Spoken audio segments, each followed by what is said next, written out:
Ahora sí, tenemos el gusto de saludar a una protagonista excluyente de estos últimos días en la Argentina, que es la jueza federal María Servini. ¿Qué tal? ¿Cómo le va, doctora Mariano Martín y el equipo de Palo y Zanahoria? La saludamos. ¿Qué dice? ¿Cómo le va? Muchas gracias por atendernos, especialmente hoy, un día feriado, pero usted entiende que hay un interés público, hay muchísima gente que está en vilo por lo que ha sucedido con esta causa que le toca instruir a usted. Le recordamos a los oyentes del Destape que la doctora Servini tiene a su cargo el expediente por las detenciones que se produjeron a instancias de la represión frente al Congreso el día 12 de junio. Y es una causa donde las últimas novedades arrojaron la libertad de casi todos, excepto 5 personas que, donde, explíquenos si es posible, doctora, ustedes han podido encontrar un correlato entre el testimonio de los policías y la documentación sobre lo que eventualmente han cometido estas 5 personas. Sí, hemos hecho un estudio muy rápido, muy por arriba también, porque el tiempo no nos daba. Claro, tenía que resolver la situación procesal antes de los 10 días, ¿no?, que marca el código. Y no nos alcanzaba el tiempo para mirar la cantidad de videos que hay, porque ahora con el tema de los teléfonos, todo el mundo saca un video y usted cree que ya lo vio y después le aparece un video nuevo, claro, completamente distinto. Entonces hay que mirar todo. Doctora, muchos que veíamos el devenir de este expediente y escuchábamos en paralelo al gobierno y al presidente en particular diciendo son todos terroristas, todos sediciosos, todos quisieron voltear al gobierno, están bien detenidos, se van a quedar en la cárcel mucho tiempo.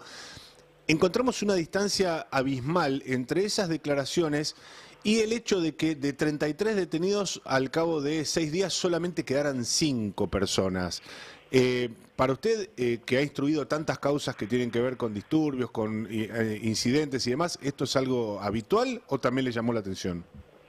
No, en ese sentido es habitual, porque uno siempre al principio ve poco y tiene que mirar muchas películas. Cada vez hay más películas porque todo el mundo tiene el teléfono en la calle. Claro, pero digo, y si ve una escena así, es muy difícil que la persona no le saque un video, no le haga un video. Claro. Ahora, se lo pregunto desde otra óptica. A mí también me llama poderosamente la atención que las acusaciones inicialmente fueran, y la vocería del gobierno hablara de acciones terroristas, hablara de acciones sediciosas, y en los partes policiales, que usted lo ha visto con muchísimo detalle, por supuesto, los que nos llegaban a nosotros hablaban de personas que arrojaban piedras, golpeaban con palos a lo sumo o le producían escupitajos a los policías. Acciones que pueden ser reprochables, pero parecen muy distantes de una organización, una asociación ilícita que busca derrocar a un gobierno. Mire,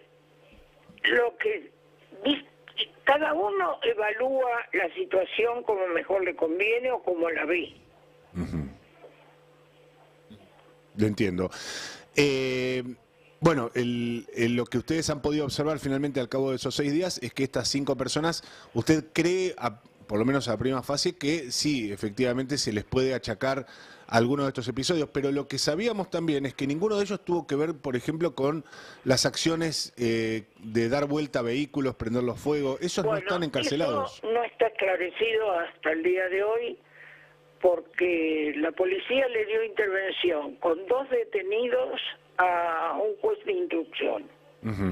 Él los liberó y no sabemos si eran los que dieron vuelta, yo por lo menos, no sé si eran los que dieron vuelta el auto o los que fueron después a sacar unos cables de adentro del auto. Claro, se supone que solo fueron identificados en el momento en que se robaban esos cables. Estamos hablando con la jueza María Servini y le preguntaba recién, apelaba a su larga experiencia en la instrucción de este tipo de sumarios, y quería saber si de su parte a usted le parece que el operativo ha sido un operativo prolijo, un operativo profesional de las fuerzas de seguridad. ¿Cómo lo ha percibido? Mire, yo tuve el operativo del 2001. Fue un operativo completamente diferente. Y lo vi yo, lo observé yo, porque yo estuve en la calle, así que lo vi. en esa época no teníamos más que la Policía Federal que salía a la calle. Ajá. Y bueno, el sumario lo hizo la Federal, se envió a quienes, más o menos se detuvo a quienes se los veía en situaciones que podían ser sospechosas, y no hubo casi problemas. El único problema que hubo fue con Santos y con el comisario general Santos, que era el jefe de policía, y Mató, que era, no sé si secretario de seguridad, algo así era, no me acuerdo mucho. Pero porque ellos quisieron imputarme a mí, como que yo era la que hacía manejaba toda la fuerza, o sea, la Policía Federal, y no era así. Bueno, pero salvo esa situación, no hubo ningún problema, y hubo muertos en esa época. Sí, sí, me parecía lógico también contrastar con esta idea, ¿no? Que fue mucho más cruento, incluso el saldo de 39 personas asesinadas producto de ese accionar represivo. Fue mucho más cruento, y mucha gente en la calle. Yo la noche anterior estuve tarde en auto y vi cómo la gente bajaba en la calle Callao de su casa con saltos de cama. Ahora, ¿y usted lo que marca como diferencial en este procedimiento, a diferencia, digo, del 2001, cuando había un comando unificado y una sola fuerza de seguridad desplegada, acá lo que tuvimos fue Policía Federal, Gendarmería, Prefectura, Policía de la Ciudad? ¿Para usted eso colabora a un mejor procedimiento o termina generando Yo tendría confusión? que ver cómo están organizados entre sí. Si, por ejemplo, a mí me llama mucho la atención el tema cuando le tiran el gas a los ojos acá. A los 5 diputados de Unión por la Patria, estaba Castañeto, Valdés, sí. Bueno, yo lo veo, yo miré el caso de Castañeto. Ajá. A mí me parece, lo miré una vez y a las apuradas, así que también me puedo equivocar, ojo. Castañeto quiere tocarlo al prefecto, porque eran prefectos esos. Sí. Son gente que trabaja en Puerto Madero. Sí. Y lo que hizo me parece tocar o parar, no sé, pero me pareció que vi que adelanta una mano. Ajá. Habría que ver de nuevo y ver y interpretar. Fue lo que yo interpreté en ese momento. Y desde el hombro de un policía aparece un disparo del gas lacrimógeno. Exactamente. Esta gente de prefectura no está acostumbrada a tener problemas en la calle, porque la parte de Puerto Madero, que es donde ellos trabajan, es una parte tranquila. Yo quisiera saber cuántas veces han salido esta gente a la calle en caso de disturbios. Claro. ¿Usted ha visto disturbios en Puerto Madero? Si ha habido uno o dos, es mucho. Es decir, esta confluencia de varias fuerzas federales y en el caso de la Policía de la Ciudad... No sé cómo están organizadas. Yo sé que la ministra hizo un comando común dependiente del Ministerio de Seguridad.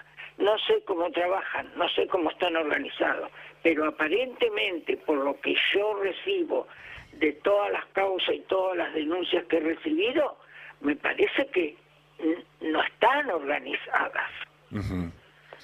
O si están organizadas, está tirando cada una por su lado. Los expedientes vinieron muy mal, faltaban muchas cosas, muy mal instruidos. ¿Cómo qué encontró en falencias en los sumarios?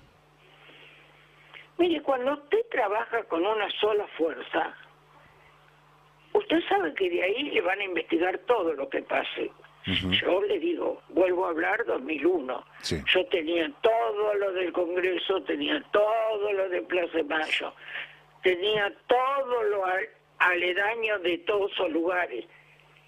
Y no tuve problema en llevar el sumario adelante. Y no tuvieron los otros jueces tampoco. Pero esto es... Hay un vacío, hay una falta de... No se contrataban los domicilios. Es decir, los sumarios venían muy incompletos al juzgado. Muy incompletos, exactamente, muy incompletos. Ahora, ¿eso usted lo entiende en primera instancia como una desprolijidad o una acción deliberada de una fuerza que... No, deliberada no. Yo lo que creo que tienen falta de entrenamiento, falta de conocimiento. Le pregunto esto, juez... Y yo he trabajado con las fuerzas así. Sí. En otros casos, no le estoy hablando en la calle manifestaciones, sino en otros casos. Y sé que no se ponen de acuerdo, se esconden las cosas, de hacer un allanamiento y la otra fuerza no dejarlo entrar. A mí me ha pasado. Sí. ¿Sabe por qué le preguntaba también esto? Estamos hablando con la jueza María Servini, porque más allá de entender esto como un procedimiento irregular o desprolijo, también existe sospechas, por caso de las organizaciones de derechos humanos, de la oposición política y de muchos otros sectores, de que este accionar en realidad fue deliberado y se trató, le digo casi textualmente, de una suerte de cacería, a donde se iba a buscar un número de manifestantes para apresarlos y después eventualmente encauzarlos, ponerlos a disposición de la justicia, dejando de lado a otros que aparentemente encapuchados y demás estaban llevando acciones realmente... de carácter claramente delictivo, como el caso de los vehículos que fueron dados vueltas e incendiados. No sé si usted percibe que en ese análisis hay algo de real. Mire, yo tengo muchos videos todavía para ver, porque he solicitado a la población en la resolución que aquel que tenga videos que no se hayan mostrado, que los entreguen en el juzgado para poder verlos. Así que nosotros todavía tenemos mucho para trabajar acá. No le puedo decir, porque me falta ver, porque a lo mejor le digo blanco y en la otra cuadra pasaba negro. Eso que falta ver, obviamente puede generar nuevas responsabilidades. ¿Y respecto de la policía también, del accionar policial? Y por supuesto, yo tengo que investigar, ya se pidió el nombre de todos los policías que de todas las personas que estuvieron en las fuerzas de represión o tratando de parar esta manifestación, y después tendremos que ver qué papel ocupaba cada uno en ese lugar. Doctora, hay otro tema que recién me lo recordaba nuestro compañero Franco Misraji, que es las competencias. Bueno, en un momento intervino la justicia criminal y correccional del orden de la ciudad de Buenos Aires, después terminó todo confluyendo en su juzgado. ¿Cuál es la configuración delictiva que usted percibe que hace que esta causa siga tramitando en la justicia federal y no en el penal ordinario? ¿Por qué tramita acá? Porque el Congreso es el afectado. Y el Congreso es una institución nacional. ¿Pero no hubo la mayoría de los detenidos fuera del radio más próximo al Congreso de la Nación? Bueno, la otra vez que fue, en el 2001. Bueno, la otra vez fue en el contexto de un estado de sitio. Yo imaginaba también que tenía intervención la justicia federal porque tenía que ver con una orden del gobierno nacional. No, al contrario, en el estado de sitio tiene poca, el juez puede hacer muy poco. Buenas tardes, Servini. Giselle Teper la saluda. ¿Qué tal? ¿Qué tal? Entiendo, por un lado, quería no perder un dato antes de llegar a la pregunta, si puede darnos alguna referencia de dónde pueden ser enviados los materiales que usted convocó para que la población aporte en materia de justamente lo que sucedió el 12 de junio. Pi, sí. Juzgado Federal número 1, tercer piso.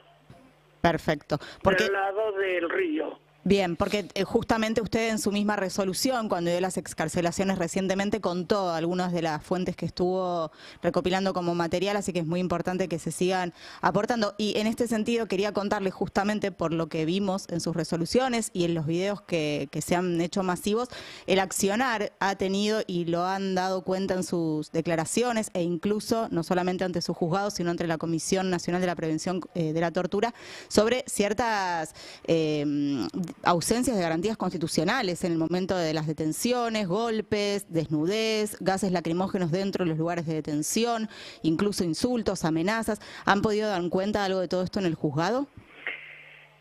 Recién se comienza con esa investigación. Me mandaron la lista de las personas que actuaron y ahora tenemos que empezar a mirar los videos nuevamente para ver la situación de cada uno. Hubo un detenido que habló con nosotros. Cada uno de los policías o prefectura, de los que actuaron, de los gendarmes, de todos ellos. Es decir que se va a ver nombre por nombre, no hay una persona que unifique una representación de lo que fue ese operativo, entiendo, más allá de la ministra de Seguridad. No, no tenemos, no.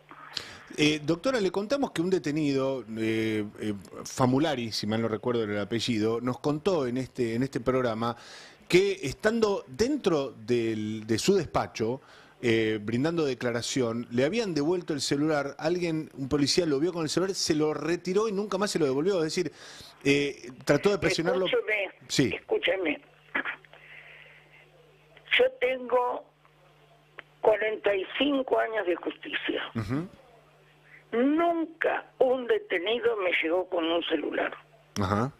Eso le demuestra a usted que lo mal que actuó la policía. Claro. ¿Cómo lo va a dejar venir con la mochila? Porque venía con la mochila y el celular. Dice, porque no estaban incomunicados. Pero si la mayor parte de los detenidos, salvo que sea un detenido reciente, pero a veces que quieren ampliar o no sé, o recién detenido, ninguno viene con celular y mochila. Eso le está demostrando lo mal que trabaja esta gente. Claro. Doctora, usted también pudo ver en algunos de los registros... ¿Cómo lo van a traer al juzgado con celular? Que se hablaba uno de una mesa a la otra. Claro. Y uno tenía que... Y así hubiera estado abajo el detenido, se hubieran hablado igual. ¿Dónde lo ha visto eso? Ahora, usted seguramente vio muchísimos registros fílmicos, doctora, ha visto mucho material, todavía resta por ver material, pero aquellos que lo pudimos ver a través de los medios de comunicación y a través de nuestros compañeros que como mobileros participaban activamente del registro de esa manifestación, dieron cuenta sistemáticamente de la presencia de personas que lucían como manifestantes que estaban próximos a la manifestación, pero que de un momento al otro saltaban la valla, se pasaban con la anuencia de los policías y al rato estaban deteniendo personas. ¿Tiene alguna referencia de todo el material que ha recibido hasta ahora, de las declaraciones y demás, del accionar de lo que uno podría suponer son infiltrados? Bueno, lo vamos a tener. Lo vamos a tener cuando terminemos de ver todo. No le digo que tengo un montón de videos que todavía no hemos podido ver. Claro. Uno solo tenía 15 horas. ¿Un solo registro en video? Un solo video tenía 15 horas. En este caso le quería preguntar, hoy dio a conocer el diario Clarín, bueno, el portal Clarín en este caso, un título que dice: investigan a los K, establecen que un grupo coordinado de izquierda provocó los incidentes en el Congreso, que lo adjudican a supuestas pruebas que tendría la justicia. Yo le quería preguntar por esto, entiendo que obviamente o nos están dando una información que no es real o nos están diciendo que... No es información que salga de sumario. O sea, desmiente que... Todavía no tenemos ninguna información. Que estamos investigando. Que hay otra denuncia federal. En el juzgado 6, creo. No sé. No me pregunte de dónde Clarín puede afirmar todo eso. Pero en principio en su constancia esto no está, y también tengo entendido que aceptó la querella de la vicepresidenta de la Nación, ¿no?, de Victoria Villarroel. Sí, pero en el primer expediente, el que venían todos los 30 detenidos. Ajá. Es decir que... ¿de todos modos va a continuar ella como querellante o queda en abstracto esta presentación producto de la reducción? No, ella está como querellante en ese expediente. Doctora Servini, hay un detenido que dijo haber escuchado, haber tenido referencia de un llamado de la secretaria general de la presidencia, de Karina Milei, a usted. ¿Usted no habló? No, yo no hablé con nadie, ni nadie del gobierno me llamó. ¿Desde que comenzó el operativo hasta ahora? que de temprano hablé con la ministra de Seguridad, pero nada más. Pero muy temprano, antes que la gente se juntara. Todavía no se había producido la represión, las detenciones y demás. Después, a partir de ese contacto, ¿no tuvo diálogo con otros funcionarios del gobierno nacional? No. Con algunos policías yo sí hablé. Sí, yo por mi parte le quería retomar la información que nos decía de esta otra denuncia, que entendía también que estaba en el fuero federal, si tiene conocimiento de los hechos y no, solamente que se registró una que tramita por el juzgado 6. Juzgado 6, creo que el juzgado 6. Hasta ahora, doctora, queremos hacer 2 consultas más. Sabemos que está además en un feriado, pero son 2 temas también importantes. Uno de ellos tiene que ver con la consideración general que tiene el gobierno de esta causa. Vuelvo al tema de una acción terrorista concertada por personas que todo indica que no se conocían entre sí. ¿A usted le parece que hay elementos que vinculen esta protesta con una acción de sedición, con un intento de golpe de Estado? Mire, si yo creyera lo que usted dice, hubiera actuado distinto. Es decir, en línea con lo que dice el fiscal, por ejemplo, que hubiera preferido tener a todos los 33 que continuaran detenidos y que se los investigara por esos delitos. No es el temperamento que tiene usted en esta etapa de la investigación.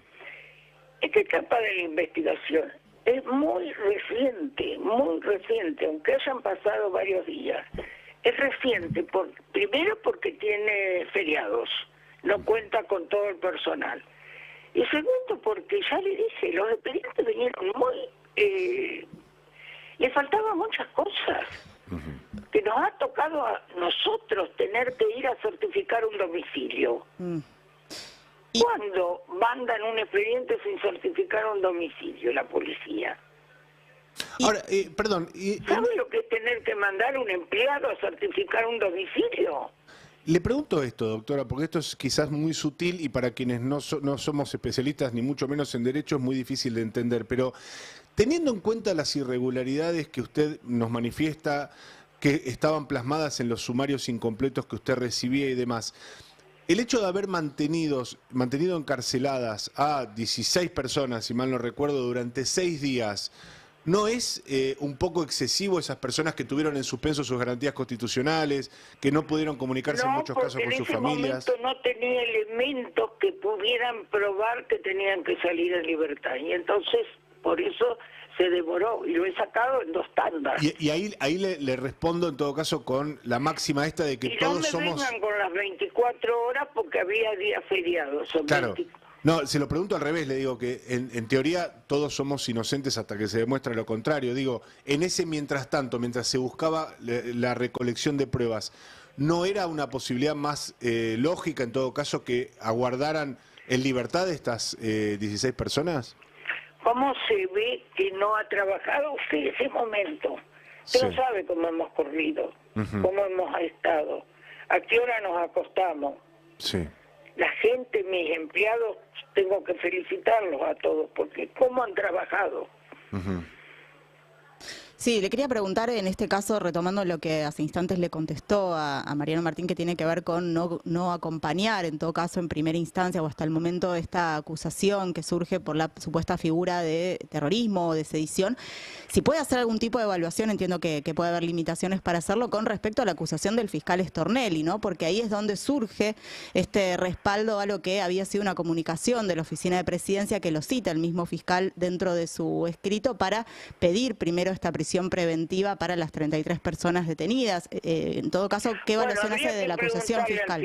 Al fiscal Stornelli, ¿qué es lo que él vio para hacer ese dictamen? A lo mejor vio algo que yo no lo vi. Además podemos diferir, muchas veces se difiere con el fiscal. Piensa una cosa y nosotros los jueces pensamos otra. Claro, pero no, en primera instancia podríamos decir que no aportó lo suficiente como para respaldar la acusación de primera instancia, entiendo.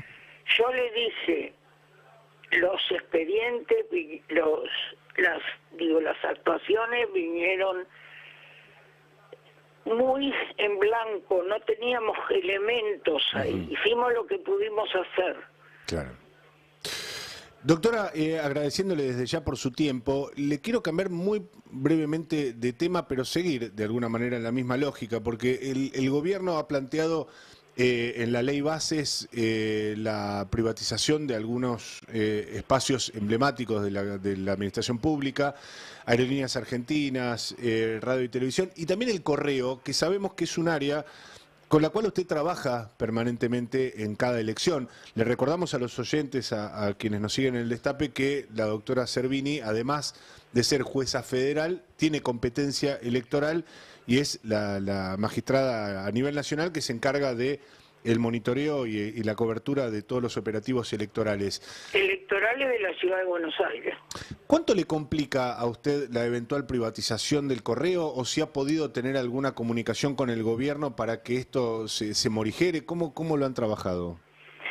Mire, cuando yo vi que empezaron la gente que uno conoce, porque no he trabajado una vez, yo he trabajado 32 elecciones, muchos han venido a 30 elecciones, otros a 28, otros hará 5, pero en general todos los que vienen a trabajar en las elecciones, salvo los contratados, pero los jefes son toda gente grande, que están todos los años en las direcciones electorales dentro del correo.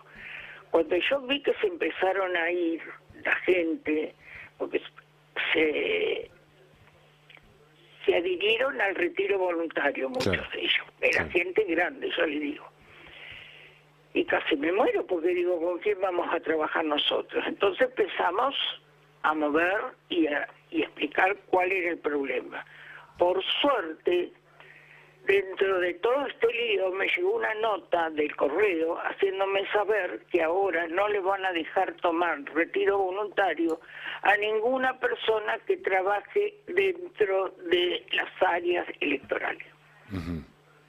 Es decir, usted tiene una garantía de que los operativos electorales en lo que refiere al correo argentino van a estar cubiertos con personal idóneo, que era lo que estaba en duda justamente con la eventual privatización o el desguace que estaba promoviendo el gobierno. Eso es lo que nosotros necesitamos, que nos quede por lo menos 1 o 2 personas dentro de esas direcciones electorales para que puedan manejar el personal. Usted imagínese que son muchísimos camiones, muchísimas escuelas. Buenos Aires es una ciudad grande. Y si no sale y no cargan las urnas en el orden que van a ir yendo, imagínense el desastre que es. Si una urna que tiene que ir a Palermo va a otro lugar, ¿cómo vota la gente? Claro. No, un desastre. Ya me pasó en la primera elección, la PASO del año 23. Que había ausencia de personal. Exactamente, y que había mesas que se abrieron a las 10, 11 de la mañana. Bueno, ustedes tienen una interlocución con el gobierno, ¿cree lógica a esta altura? ¿Ha podido hablar con el ministro de Justicia? ¿Es buena la relación con las autoridades del Ejecutivo Nacional? No, con el tema del correo me ayudó mucho la Cámara Nacional Electoral. El doctor Corcuera, el presidente, hizo una reunión. Ellos también salieron a hablar y a explicar. Y en general yo creo que han sido los jueces de cada provincia, tienen sus distintos problemas, porque la elección en la República Argentina no es igual en todos lados. Usted sabe muy bien que en algunos lados suben en burro, otros van caminando, otros bajan con canoa, las urnas. Entonces cada provincia tiene su forma de trabajar. Y yo pienso que muchas provincias también se han sentido afectadas. Por ejemplo, entre ellas la provincia de Buenos Aires. Claro, yo le preguntaba más trascendiendo la cuestión electoral, que me parecía importante, pero de paso para ver si sacábamos alguna reflexión sobre la relación con las nuevas autoridades, porque yo a veces... han entendido bien desde el momento que han sacado esta resolución de no tocar o que no se vaya ninguna de las personas que trabajan en la época de elecciones en las direcciones que son electorales. Y aprovecho y le hago la última, doctora, ya que estamos, le robo un minutito más de tiempo. ¿Cómo ha visto las postulaciones del gobierno para la Corte Suprema, esta idea de... No voy a hablar de eso. Le preguntaba, ¿sabe por qué? Además por el tema de falta de mujeres entre los candidatos. Eso no es a un mí tema. no me corresponde. Era un intento y nos parecía valioso escucharla en ese sentido, pero la entendemos perfectamente y le queremos agradecer mucho por estos minutos con nosotros. Ha sido muy gráfico y muy ilustrativo, doctora. Bueno, esperemos que la Cámara se pueda expedir, la Cámara Federal se pida pronto, y sabemos cómo ellos pueden tomar, ¿cómo le puedo decir? ¿Cómo sienten este hecho? ¿Cómo lo ven? Sí. En ese marco, Servini, disculpa que agrego una última por mi parte. En principio, las 5 personas que continúan detenidas van a seguir en esta situación, ¿no? Usted no va a avanzar en las excarcelaciones de manera... No, porque el expediente ahora está en la Cámara. Por eso, pero en principio, hasta que no resuelva la Cámara, van a continuar detenidas y en las mismas condiciones que están hasta ahora. Exactamente. Doctora, nuevamente, muchas gracias por su tiempo, ha sido muy amable. Hasta luego. María Servini, jueza federal, a cargo del Juzgado de lo Criminal y Correccional Federal de Comodoro Pi número 1, pasó en exclusiva por El Destape, una nota buscada en todos los medios y tuvimos la fortuna y el buen trabajo de la producción, por supuesto, aliados para escucharla aquí en exclusiva. 18 horas 31 minutos, seguimos en Palo y Zanahoria hasta las 19. Palo y Zanahoria, hasta las 19.